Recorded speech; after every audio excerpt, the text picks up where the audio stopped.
Hello, my lovelies. Sorry this one is so late. Had some personal issues today, some complications. But any hoodles, let's talk about J.K. Rowling's Casual Vacancy. I told you guys that I had bought this when it first came out, and then I just didn't read it. I think I got busy, and then it got put in a pile of books, and then it just got shuffled, and I just had forgotten about it, I suppose. But I was going through some books the other day, and I was like, oh my gosh, I haven't read this book yet. I should read it. So we read it. I have to say, I thought it was going to be really boring. The blurb on the jacket and everything didn't seem super fun. So I did approach it with a little bit of trepidation, which was completely unwarranted. JK wrote it, and you can tell.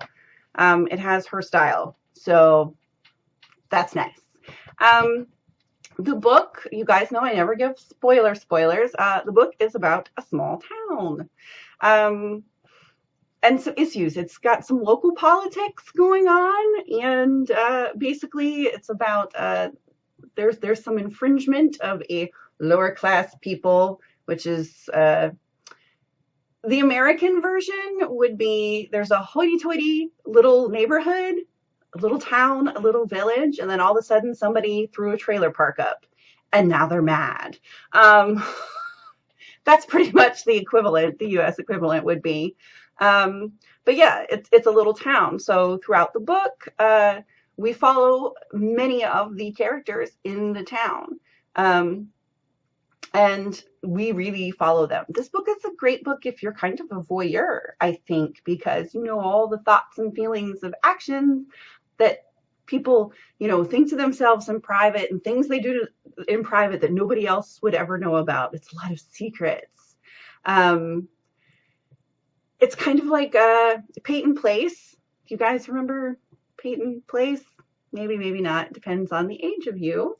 But yeah, there's a lot of gossipy stuff. There's,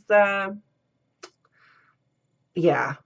But it isn't just local politics. It, of course, is the everyday lives of the people that live in this town.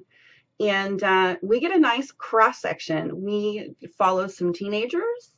We follow, I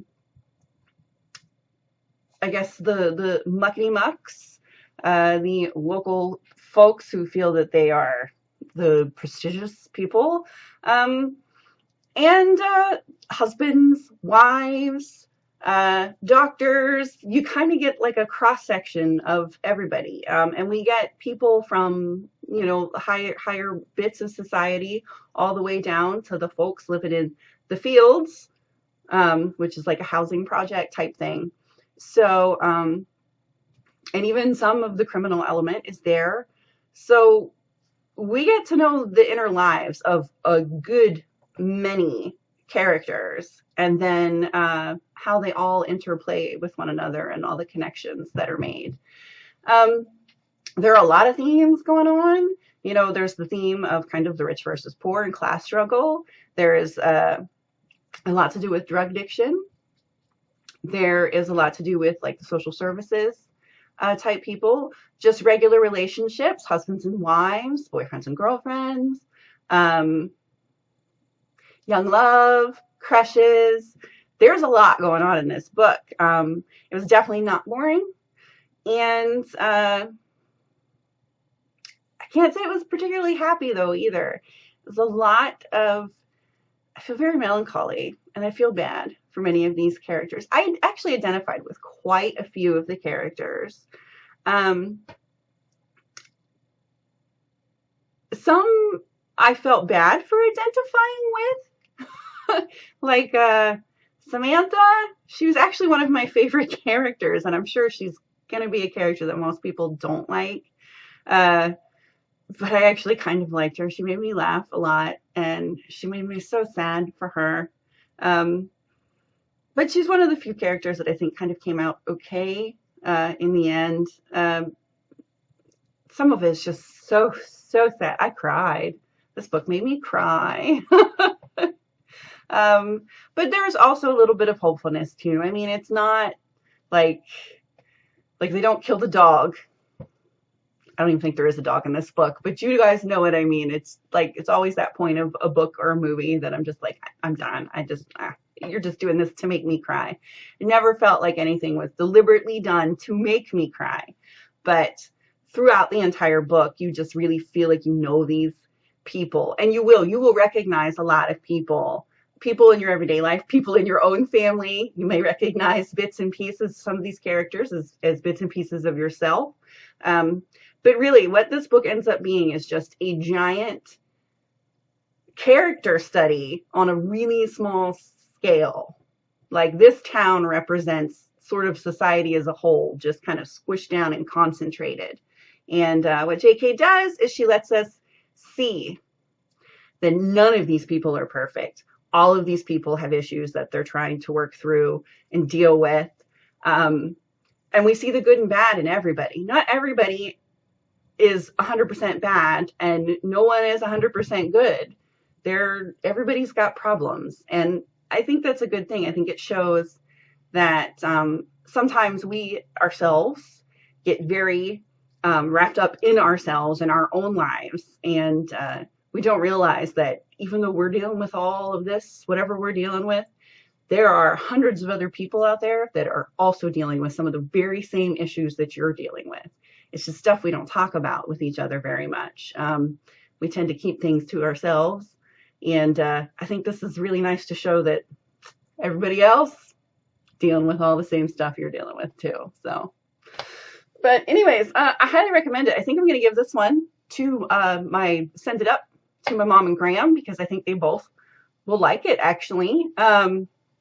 They'll like the gossipy bits. I think there's a few characters going to be like, oh, I know that woman, or I know that guy.